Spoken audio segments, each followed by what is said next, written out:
तो हम समस्त गोंडियन सगा समाज का जो जन्म स्थल है उसे हम आज अमरकंटक के नाम से जानते हैं। तो आप सबको ये याद रखना है, अगर कोई पूछे कि गोंडों का जन्म स्थल किस नाम से जाना जाता है तो आप सबको मालूम होना चाहिए कि अमरकंटक। ठीक है, तो गोंडों का जो जन्म स्थल है वो है अमरकंटक।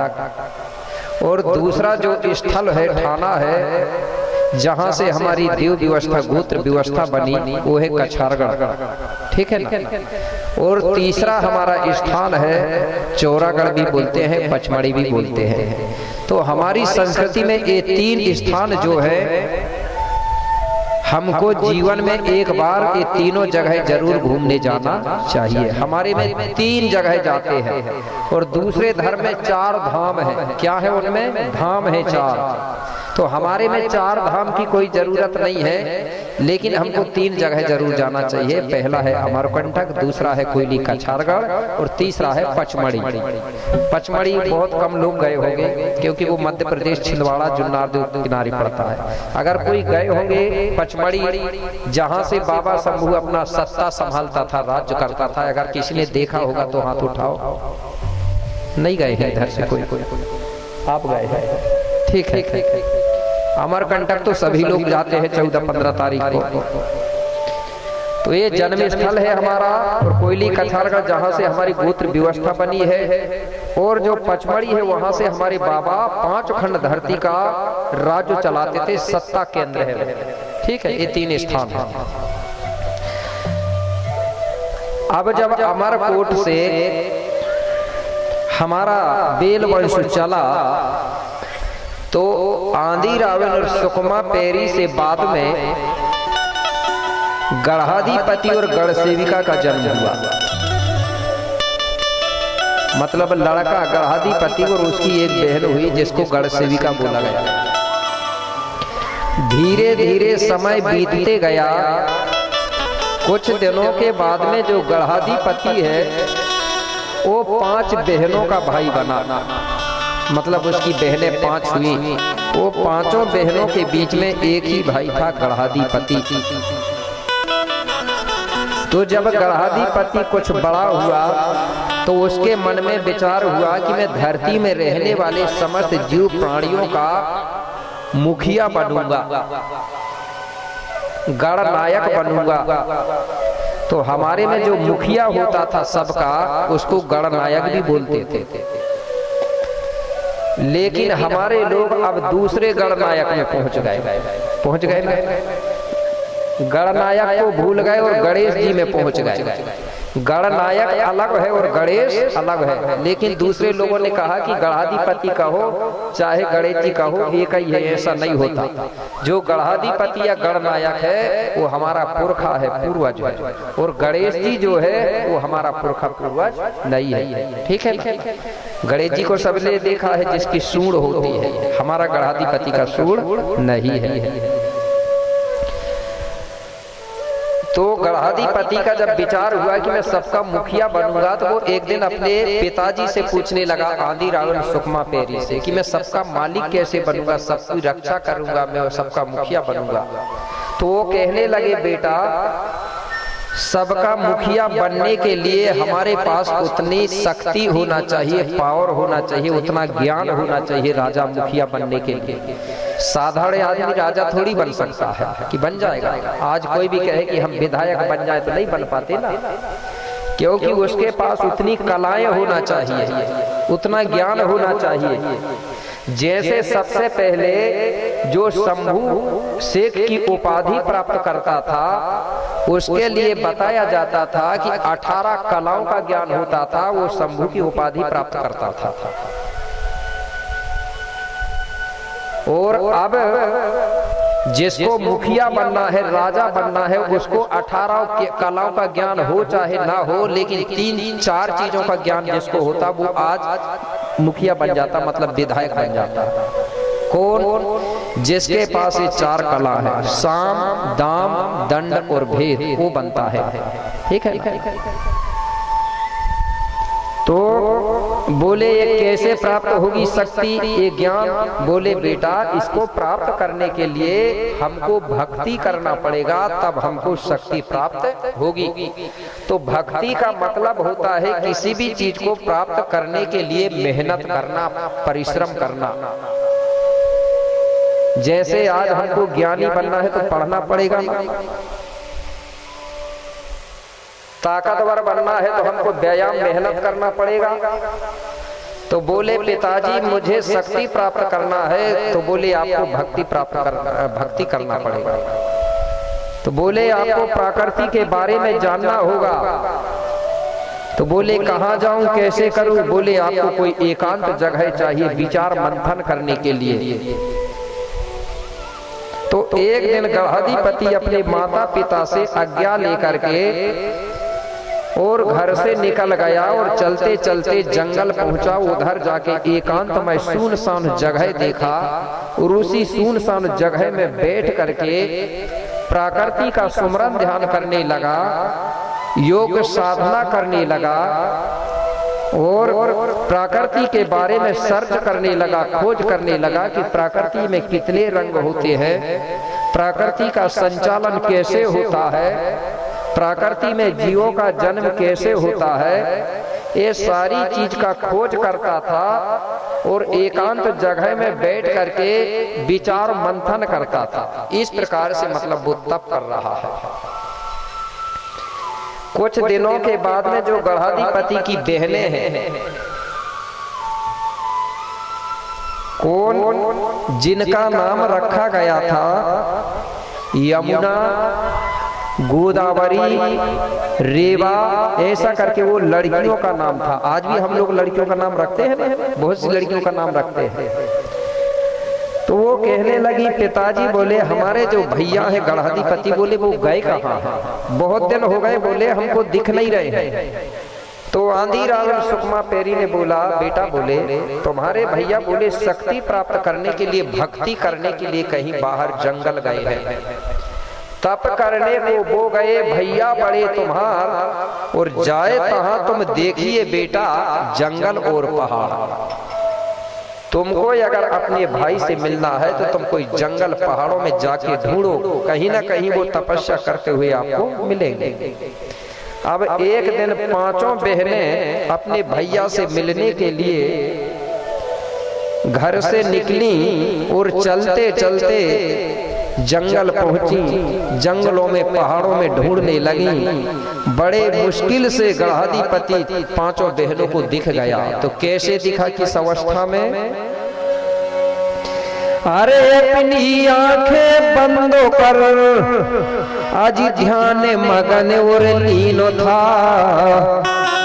गढ़ाधिपति कैसे स्थिति में दिखा? अरे अपनी आंखें बंद कर अरे ध्यान मगन और लीन था। अरे जय शिवा महामंत्र का मन ही मन में जपता था।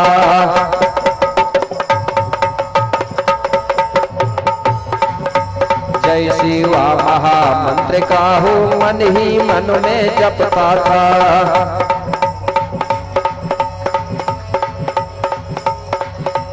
अपनी आंखें बंद कर ध्यान मगन और लीन था।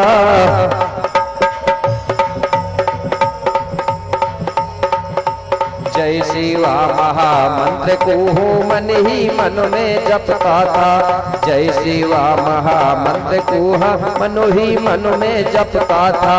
मन ही मन में जपता था। अरे मन ही मन में जपता था।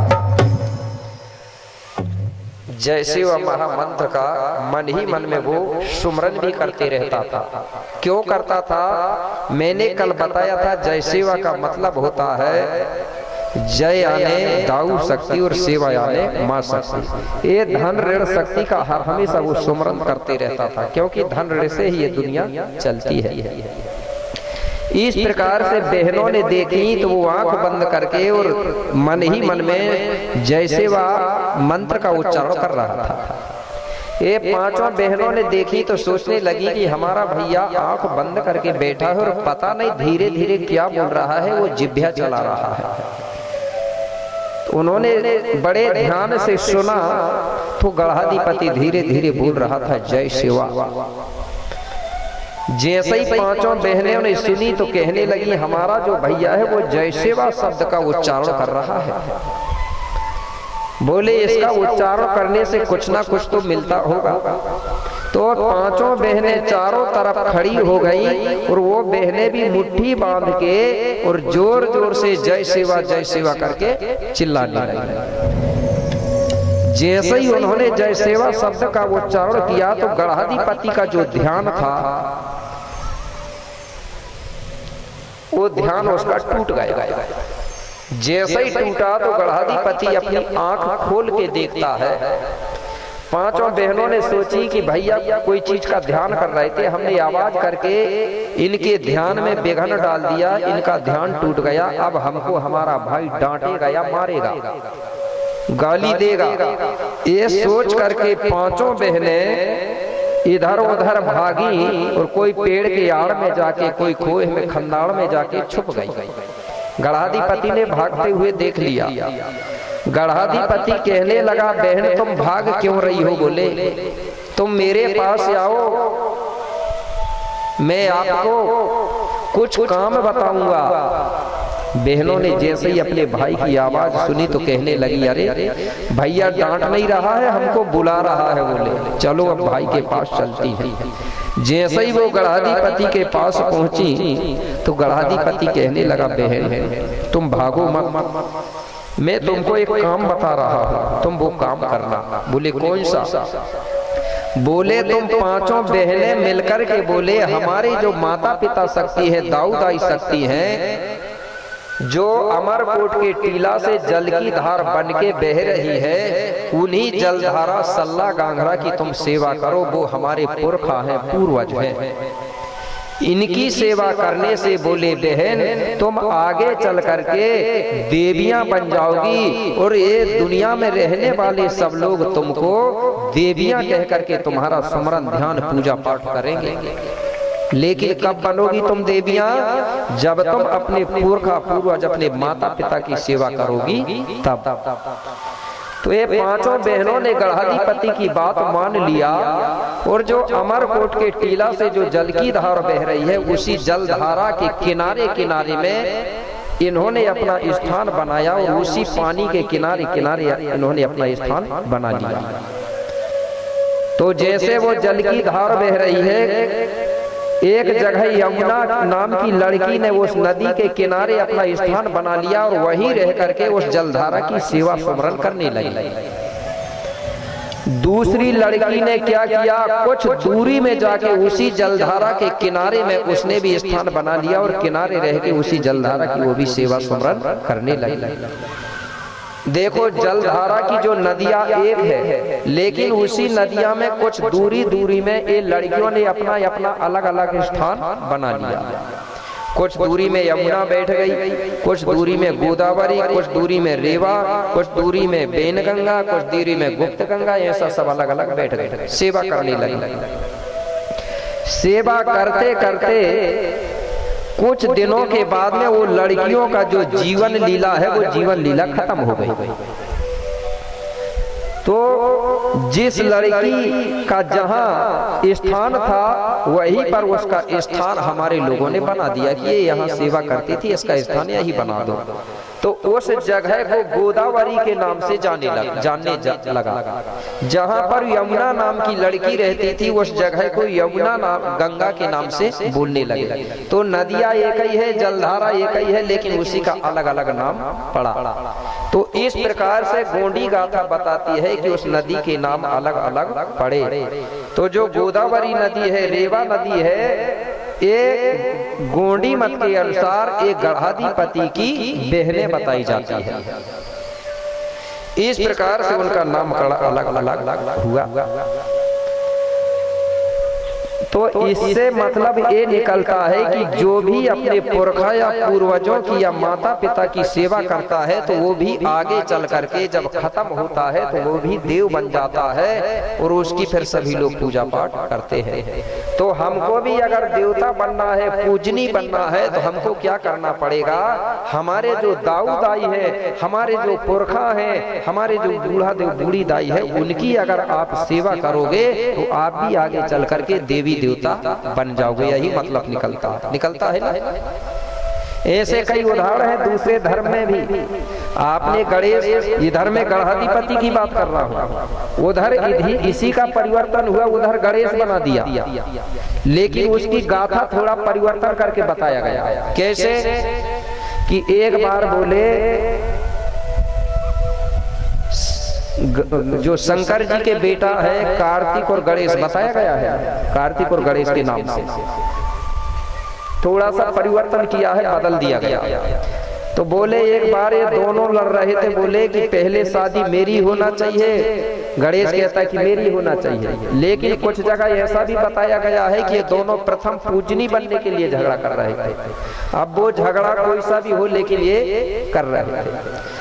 तो शंकर जी ने बोला बेटा एक काम करो, तुम दोनों में से जिसको प्रथम पूजनी बनना है तो मैं एक काम बता रहा हूँ, वो काम करके आओ। तो कौन सा काम बताया उसने? बोले जो बेटा सबसे पहले नर्मदा की परिक्रमा करेगा वही प्रथम पूज्य होगा। क्या बोला उसने? नर्मदा की परिक्रमा। और दूसरी ग्रंथ क्या बता रही है कि धरती की परिक्रमा बता रही है। तो उसने कहा था नर्मदा, जो नर्मदा की परिक्रमा करेगा वो प्रथम पूज्य होगा। तो कार्तिक के बारे में बताया जाता है कि उसका जो वाहन था वो था मोर, और गणेश के बारे में बताया जाता है उसका वाहन था चूहा, मूसा। तो कार्तिक जी बड़ा प्रसन्न हुआ, मैं तो मोर में बैठूंगा और जल्दी परिक्रमा करके आ जाऊंगा। अब गणेश सोचने लगा कि यार मेरा वाहन तो बोले चूहा है, मैं तो पहुंच ही नहीं पाऊंगा और ये लौट के आ जाएगा, क्या करूंगा? अब जब बाबा शंभू ने कहा कि जाओ, तो कार्तिक जी अपने मोर में बैठा और मोर उड़ा और चला गया। अब कार्तिक जी वो नदियां घूम रहा है, नर्मदा वो वाली बहने वाली।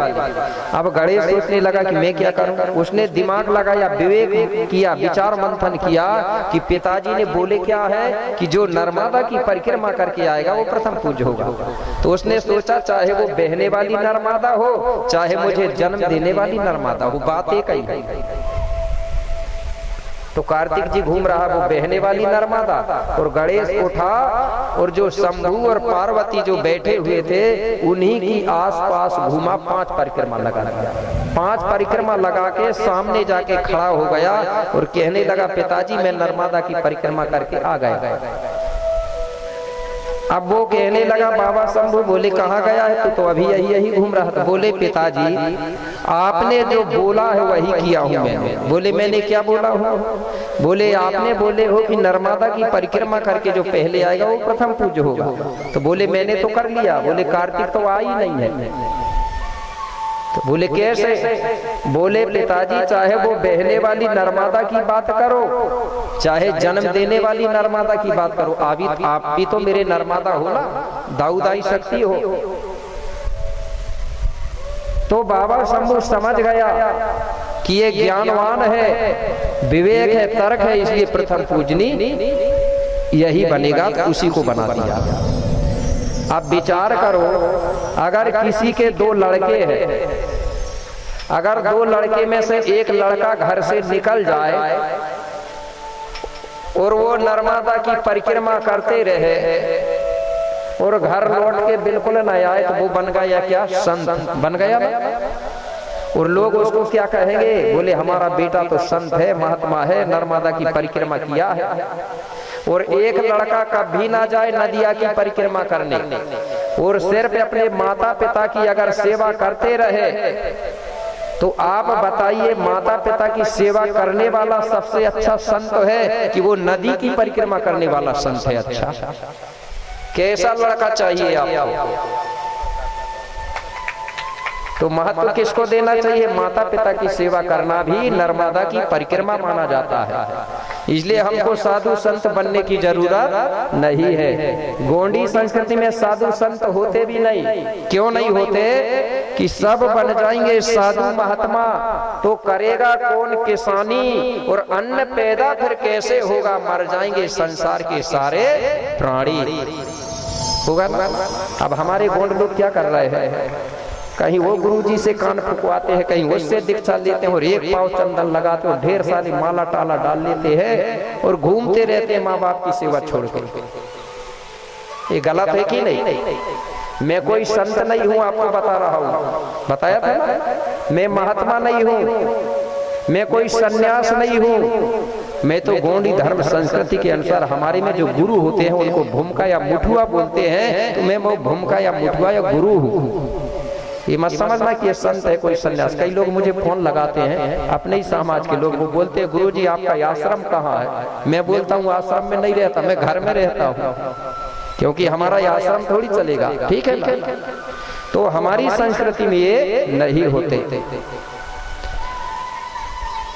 तो मेरे भाई, हमको लड़का कैसा चाहिए? माता पिता की सेवा करने वाला। माता पिता की सेवा करना ही नर्मदा की परिक्रमा मानी जाती है, ठीक है ना। कि संत साधु बनोगे, ये नहीं। तो सबसे बड़ा संत कौन है? माता पिता की सेवा करने वाला। इसलिए कुछ लोगों ने कहा था ना, क्या कहा था? क्या कहा था?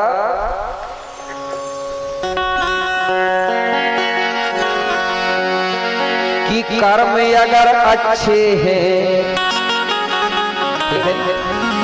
कि कर्म अगर अच्छे हैं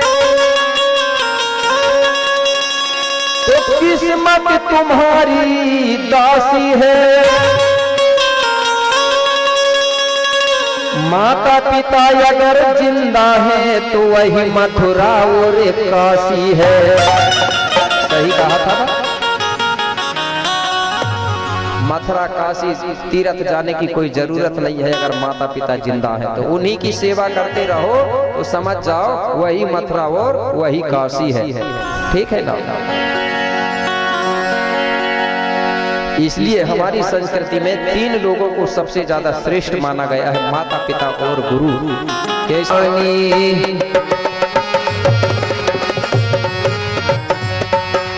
आते आगे की सुनो कहानी,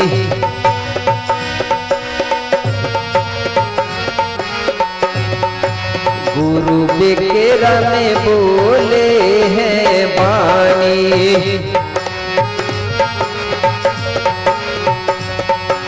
गुरु बिकेरा में बोले हैं वाणी, गुरु बिकेरा में बोले हैं वाणी।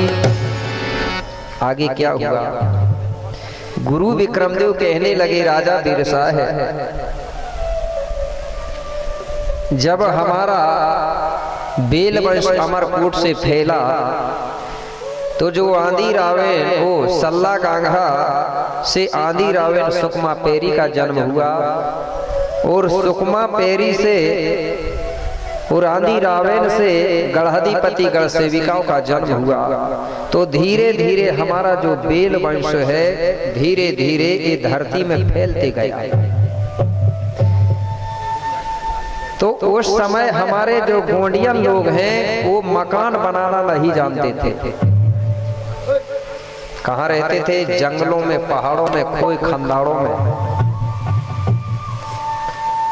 उस समय कपड़े का भी आविष्कार नहीं हुआ था। तो जब गोंडियन लोगों को ठंड लगती थी तो ये जंगल में आग जला लेते थे, और ज्यादा ही ठंड लगती थी तो उसी आग का जो राख है उस राख को अपने शरीर में लगा लेते थे ठंड से बचने के लिए। उसी का लोगों ने नकल करके अब कई लोग ऐसे ही राख लगा रहे हैं भभूति। जबकि पहले गोंड लोग क्यों लगाते थे राख? ठंड से बचने के लिए, क्योंकि ठंडी के दिनों में अगर शरीर में राख लेप करके अगर करते हैं तो ठंड कम लगती है। ये गोंड लोग करते थे। उसी का दूसरे लोगों ने सोचे अब साधु संत लोग लगा रहे हैं। कपड़े का आविष्कार नहीं हुआ था तो अपना तन ढकने के लिए गोंडिया लोग जंगल के जानवरों को मार करके उनसे छाल निकाल करके अपने शरीर को ढकते थे।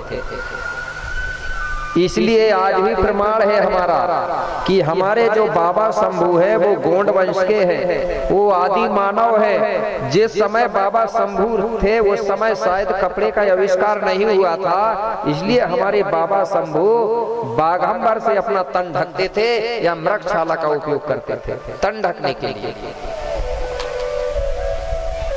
इस प्रकार वो जंगलों में पहाड़ों में रहते थे। उस समय ये सामाजिक व्यवस्था नहीं थी कि धर्म अधर्म क्या है, व्यवस्था क्या है, ये कुछ नहीं जानते थे।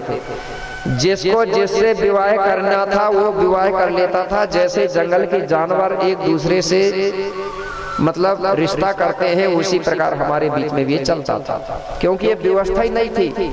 हम ये नहीं जानते थे कि कौन नाना है, नानी है, मामा मामी, काका काकी, चाचा चाची, ये कुछ भी हम लोग नहीं जानते थे। जैसे जंगल के जानवर है उसी प्रकार हमारा व्यवस्था था। लेकिन ये व्यवस्था बनी कैसे, ये धरती पर ये व्यवस्था बनाने वाला कौन है कि आज हमारे समाज में मर्यादा बनी हुई है कि विवाह किससे करना है, कौन हमारा समधी लगेगा कि समधन लगेगी। ये व्यवस्था बनाने वाला गुरु कौन है? और एक गुरु आपको 4 वेद 18 पुराण 6 7 9 ग्रंथों में भी इसका नहीं मिलेगा। नहीं मिलेगा कि लिखा है कोई वेद पुराण में कि व्यवस्था किसने बनाया है। जब लिखा नहीं है तो मतलब इनको भी पता नहीं है, ये लिखने वालों को, ये बहुत बाद में लिखी हुई चीज है। और जिसने भी ये व्यवस्था बनाया है वो सबसे पहले का वो गुरु है। वो गुरु कौन है?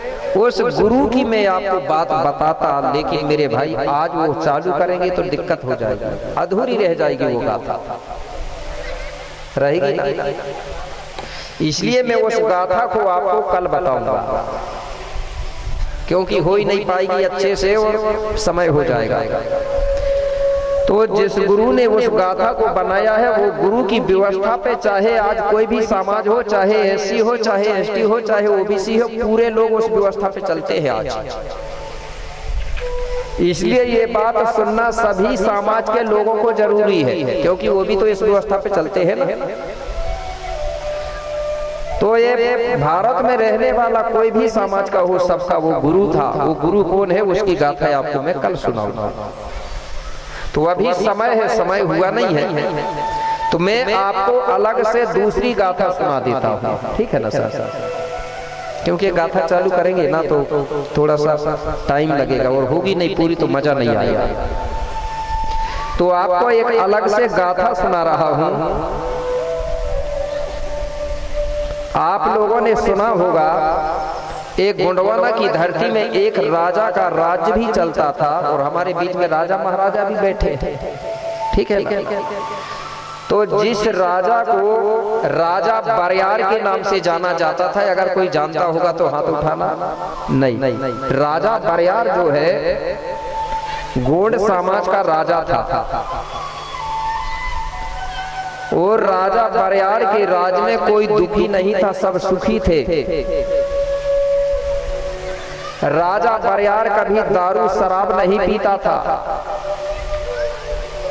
और राजा बरियार के राज में बाहर के रहने वाले कुछ आर्य विदेशियों का आगमन हो गया। जब ये लोग उसके राज्य में आए तो उसके राज में इन्होंने राजा बरियार से अनुमति ले लिया। बोले महाराज हम तुम्हारे राज में कुछ दिन रहेंगे, धंधा पानी करेंगे, कुछ नहीं करेंगे। अब राजा लोग हमारे दयालु होते हैं, कोई समाज का हो अगर आके कोई हाथ पैर जोड़ने लगे और बार बार चरणों में सिर झुकाने लगे, आंखों से आंसू बहाने लगे, तो हमारे गोंड राजा महाराजा बहुत भोले भाले होते थे और आज भी होते हैं। राजा भी होते हैं, उनकी समाज भी होती है, भोली भाली होती है ना।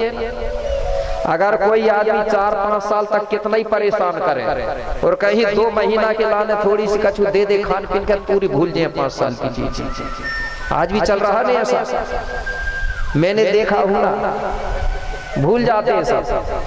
भला ही वो 4.5 साल तक कितना ही कुछ भी परेशान करे, और अगर 2 महीना खिलाने थोड़ा सा कुछ भी दे दिया खाने पीने को बहुत खुश हो जाते, पूरी माफ कर देते थे।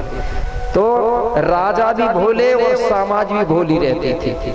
तो राजा ने उनको अनुमति दे दिया, बोले कोई बात नहीं, बोले रह जाओ, बोले धंधा पानी करो, अपना जीवन गुजारो।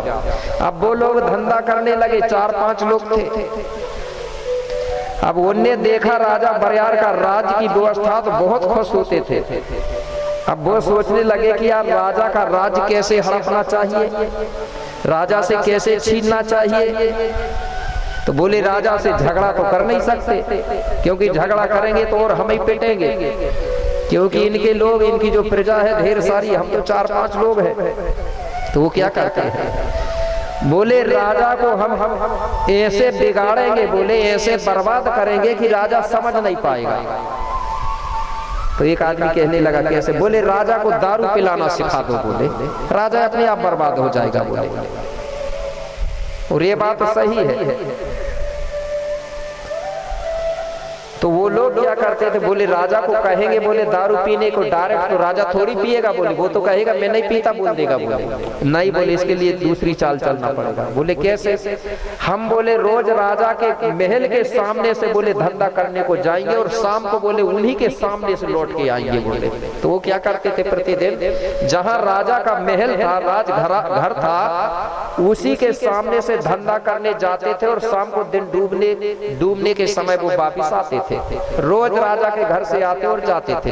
राजा साहब रोज देखता था वो 4-5 लोगों के, ये तो वही विदेशी है, ये धंधा करने जाते हैं और यहीं से लौट के आते हैं। धीरे धीरे वो लोग क्या करते हैं, फिर कहने लगे अब एक काम करो, अब बोले हम प्रतिदिन राजा साहब के घर के सामने बोले दारू पिएंगे, बोले अब। बोले ठीक है। अब वो लोग जब भी लौटते थे धंधा से वापिस होते थे, तो राजा साहब के घर से कुछ दूरी में बैठ करके वो दारू पीते थे और फिर चले जाते थे। अब राजा साहब रोज देखते थे कि ये विदेशी है, ये रोज धंधा करते थे, यहीं से आते जाते थे, लेकिन बैठते नहीं थे। अब ये लोग यहाँ बैठ के करते क्या है, राजा साहब ने देख लिए। एक दिन अपने नौकरों से कहा कि बोले जाओ, बोले वो विदेशी वहां बैठ के करते क्या है पता करके आओ। बोले रोज तो आते जाते थे, रुकते नहीं थे, अब रुकने लगे। बोले अब ये नौकर जाके पूछते हैं, बोले तुम कर क्या रहे हो। तो वो क्या बोलते हैं विदेशी, बोले हम बोले धंधा व्यापार करते हैं, दिन भर बोले घूमते फिरते रहते हैं, हम बोले थक जाते हैं, बोले हार जाते हैं, थक जाते हैं, इसलिए हम बोले शाम को प्रतिदिन थोड़ी सी दवा पी लेते हैं, बोले तो हमारी थकान खत्म हो जाती है, बोले तो हमको नींद अच्छी आती है। बोले आज भी कई लोग कहते हैं, मुझे पता है। एक आदमी कह रहा था मैं कुली का काम करता हूँ, थक जाता हूँ तो थोड़ी सी पी लेता हूँ। तो मैंने भी सोचा कि यार अच्छी दवाई होगी। तो वो नौकरों ने राजा साहब को आके बताए, बोले महाराज वो व्यापार धंधा करते हैं, बोले वो थक जाते हैं, तो बोले रात को नींद नहीं आती है, बोले तो वो दवा पीते हैं, बोले यहाँ तो वो दवा पीने से उनको अच्छी नींद आती है। बोले राजा साहब ने सोचे कि यार ये तो बहुत अच्छी दवा है, मैं भी बोले राज्य का काम करते करते मानसिक तनाव बना रहता है, बड़ा टेंशन रहता, मुझे भी नींद नहीं आती रात को, बोले कि कहाँ क्या करना है, कैसे मेंटेन करना है, पूरा चिंता बना रहता, मुझे भी नींद नहीं आती। बोले एक काम करो, बोले कल आएंगे, बोले तो उनको बुला के लाना, बोले वो दवाई मुझे भी चाहिए। बोले और वो तो सोच ही रहे थे विदेशी। मेरे भाई दूसरे दिन जब विदेशी आके वहीं फिर पीने लगे, तो राजा साहब ने फिर नौकरों को भेजा, बोले बुला के लाओ आज तो उन्हीं को। बोले अब गए लोग तो कहे, बोले आपको हमारे राजा साहब बुला रहे हैं। अब वो लोग तो चाह ही रहे थे कि कब बुला ले हमको, तो उनको बुला के लाए उन्होंने। तो राजा साहब ने पूछे, बोले तुम्हारे पास कौन सी दवा है, बोले जिससे थकान उतर जाती है, बोले और नींद अच्छी आती है। बोले महाराज हमने वहीं से लेके आए विदेश से। तो बोले मैं भी थक जाता हूँ मानसिक तनाव से, बोले मुझे भी नींद नहीं आती, बोले थोड़ी सी मुझे भी दे दो। बोले अब राजा साहब ने सोची कि दवा होगी। वो विदेशी कहने लगे महाराज दे तो देंगे, लेकिन इसमें कुछ भी हो जाए तो इसकी जवाबदारी नहीं लेंगे। आज भी कोई भी अगर आपको वो दवा दे दे दुकान में खरीद के ले आओ, अगर आपको दारू की नशा लग जाए और आप मर भी जाओ तो बेचने वाला जवाबदारी लेता क्या कि मेरी दवाई पीने से तुम मर जाओगे तो जवाबदारी रहेगी? नहीं लेता ना। तो राजा को उन्होंने क्या किए, 1-2 गिलास दे दिए। तो मेरे भाई जब 1-2 गिलास अगर कोई साधारण आदमी पिएगा तो नशा लगेगी तो नींद तो आएगी ना। राजा साहब को उस दिन अच्छी गहरी नींद आई। जैसे ही राजा साहब सुबह उठे तो कहने लगे यार बहुत अच्छी दवा थी, बोले अच्छी नींद आई। एक काम करो, बोले वो विदेशियों को तो प्रतिदिन बोले तुम एक काम करना, उनको बोल देना कि प्रतिदिन तुम राजा साहब के लिए बोले 2 गिलास दवा लेके जरूर आना। वो नहीं लाओगे बोले मैं अपने राज से तुमको भगा दूंगा। मेरे भाई विदेशी उनको जब बताए वो नौकरों ने, तो विदेशी तो चाह ही रहे थे कि राजा कब ये तैयार हो जाए। अब वो लोग प्रतिदिन राजा के लिए 1 बाटल लेके आते थे और राजा साहब पीते थे। अब धीरे धीरे राजा की जो प्रजा थी उसको भी पता चलने लगा कि हमारे राजा साहब के लिए बोले विदेश से दवाई आती सोने की। बोले कुछ लोग कहने लगे महाराज बोले थोड़ी सी हमको भी बता दो, हम भी देखें पी के। अब संगी साथी रहते कि नहीं रहते। अब वो धीरे धीरे 2-4 लोगों ने भी सीख लिए। अब वो विदेशियों को राजा साहब कहने लगे कि यार पहले एक ही बाटल में काम चल जाता था, अब मेरे 2-4 और साथी हो गए, अब 2-4 लेके आना पड़ेगा। अब विदेशी कहने लगे महाराज उधर से कहाँ लाएं, कब तक लाएंगे, एक काम करो ना 2-4 एकड़ जमीन दे दो, हम इसकी फैक्ट्री यही बना लेंगे दवाई की।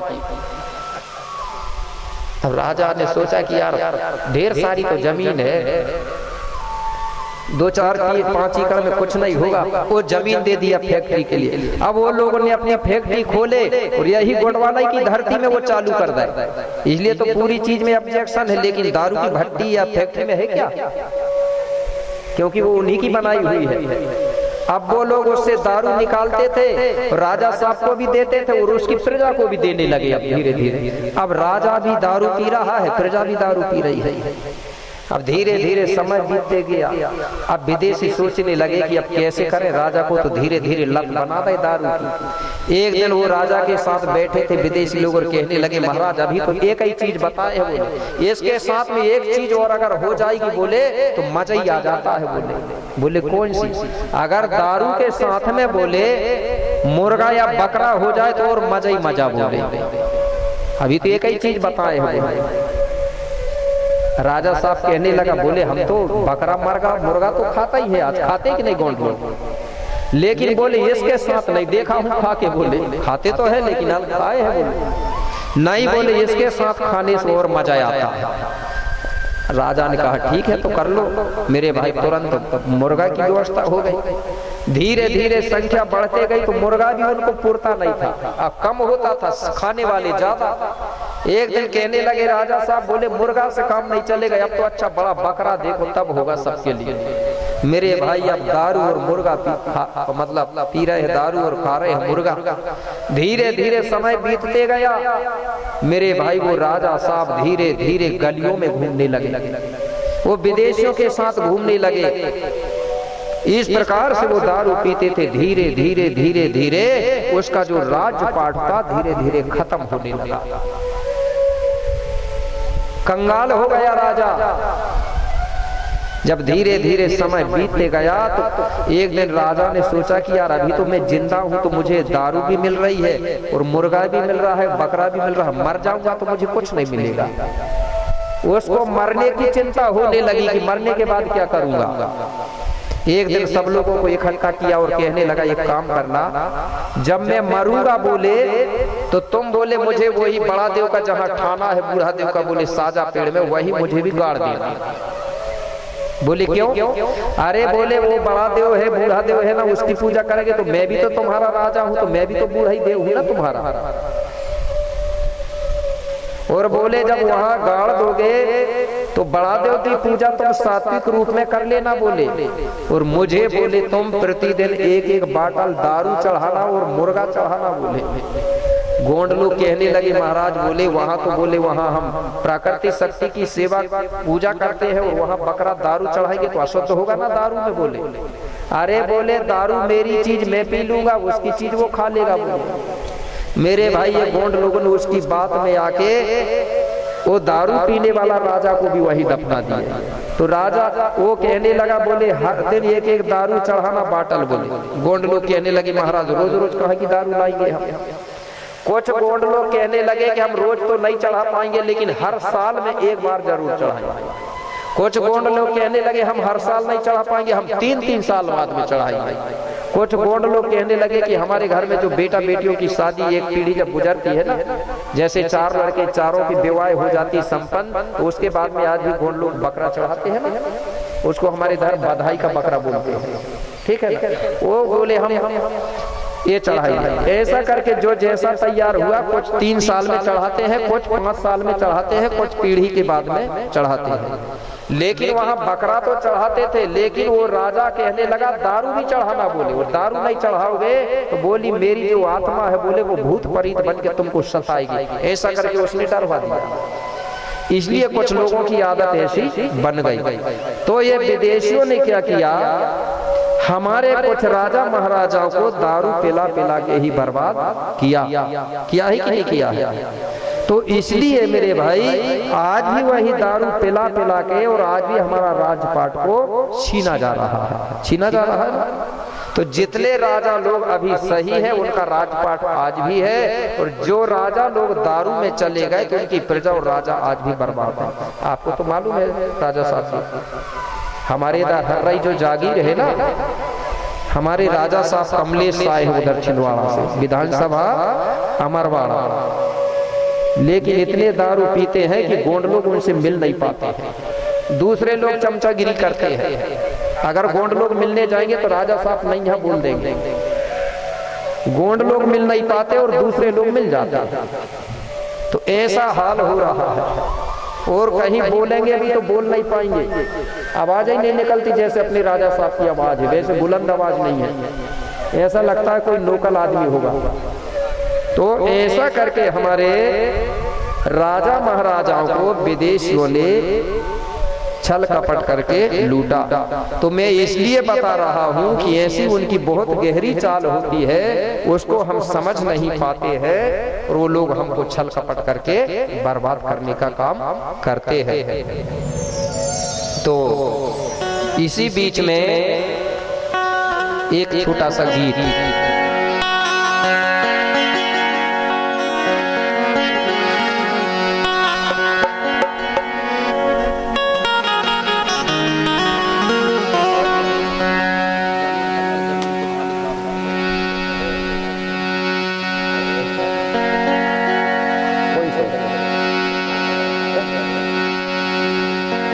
तो अभी बोल रहे थे कि हम जो गोंडियन लोग हैं, कोयतुर वंशी कोया वंशी लोग हैं, वो ही सिर्फ बात करते हैं जल और जंगल और जमीन की, करते हैं ना, बाकी दूसरे लोग करते हैं क्या, उनको कोई मतलब नहीं। क्योंकि जिसकी जो संपत्ति है, अगर वो संपत्ति अगर कोई छीनेगा या लूटेगा तो दर्द होगा ना संपत्ति वालों को, और जिसकी संपत्ति नहीं है, कट जाए चाहे लूट जाए, उसको क्या मतलब है। इसलिए किसी ने कहा है क्या,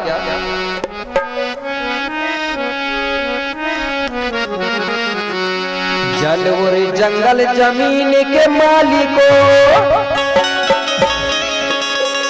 आप लोग जल जंगल और जमीन के मालिक हो, लेकिन आज हम लोग अनाड़ी बन के बैठे हैं। ठीक है, आंदोलन के महानायक गोंडवाना को सभी तरह से जगाने का काम करते थे, चाहे वो धार्मिक हो, चाहे धंधा व्यापार हो, सांस्कृतिक रीति रिवाज हो, चाहे राजनीतिक क्षेत्र हो, मतलब पूरी सारी चीजों से जगाते थे। उसी को कहते थे गोंडवाना समग्र विकास क्रांति, सारी तरफ से। और हमारे पेनवासी कंगाली जी धार्मिक रूप से जगाने का काम करते थे। तो इस प्रकार से हमारे जो पुरखा है वो पूजनीय है, लेकिन हमारे लोग हमारे पुरखाओं को भूल जाते हैं और दूसरे के पुरखा को ले आते हैं। ठीक है ना, जिसकी फोटो लगाना उसको नहीं ले, जिसने सब कुछ किया उसको तो भूल जाते हैं। एक जगह की बात बता रहा हूँ, कुछ क्षेत्र में कुछ महिलाएं, क्योंकि सबसे पहले बाहरी लोगों ने महिलाओं के ऊपर धर्म थोपा है। उनको मालूम था कि महिलाओं की आस्था बहुत जल्दी कोई भी चीज में विश्वास कर लेती है, अंधविश्वास को बहुत जल्दी पकड़ती है। एक महिला को देखा मैंने एक जगह, वो उपवास चल रहा था। वो कौन से समय में रहता है, वो ऐसा छन्नी से चेहरा देखते हैं। आपके इधर भी रहती होगी ना, छन्नी से चेहरा देखते हैं। वो कौन सा बोलते हैं, करवा चौथ। आपके इधर भी कई जगह रहती महिलाएं। अब मैंने पूछा ये उपवास करने से क्या होता है, तो वो बोले गुरुजी इससे बताते हैं, बोले पति की उम्र बढ़ती है। अच्छा, फिर एक महिला को देखा तो उसने मांग भरी थी। मैंने बोला इसको भरने से क्या होता है, उससे बोली इससे भी पति की उम्र बढ़ती है। अब दोनों चीज मैंने सोचा हो सकता है। कुछ दिनों के बाद में पता चला कि वो उपवास रहती थी, वो महिला का पति खत्म हो गया। मैंने सोचा कि यार ये उपवास रहती थी, उम्र बढ़ती करके, और ये तो खत्म हो गया। तो ये सारी अंधविश्वास है, इससे पति की उम्र नहीं बढ़ती। अगर ऐसा होता ना तो कभी पति बीमार हो जाए तो करवा चौथ उपवास रह जाओ, अपने आप ठीक हो जाएगा, उम्र बढ़ जाएगी क्या? अगर कुछ तबीयत खराब है या कुछ कमजोरी है तो कुछ खाना पीना पड़ेगा, दवा करेंगे तब बढ़ेगी। तो ये सारी चीजों को हमारे गोंड लोग नहीं मानते थे। इसलिए बोल रहा था मैं कि जो माता पिता है उससे बढ़कर कोई देवता नहीं है। तो इस प्रकार से यहाँ की जो व्यवस्था थी बड़ी सुंदर व्यवस्था थी। इसी को कहते थे गोंडवाना के राज में गोंडों के थे ठाट, और गाय सिंह दो जल पिए मिलके एक घाट। सब सलाह से रहते थे, सुमत से रहते थे, इसलिए यहाँ की प्रजा बड़ी सुखी थी। सब लोग गोंडी धर्म पर चलते थे।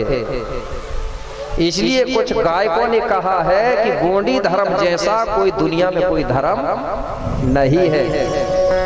एक गीत सुना होगा, वो गीत बता दे रहा हुआ, क्योंकि इसी बीच में हमारे अतिथि सम्मानियों का आगमन भी हो रहा है। तो तब तक आप लोग गीत का आनंद लेंगे। धन्यवाद।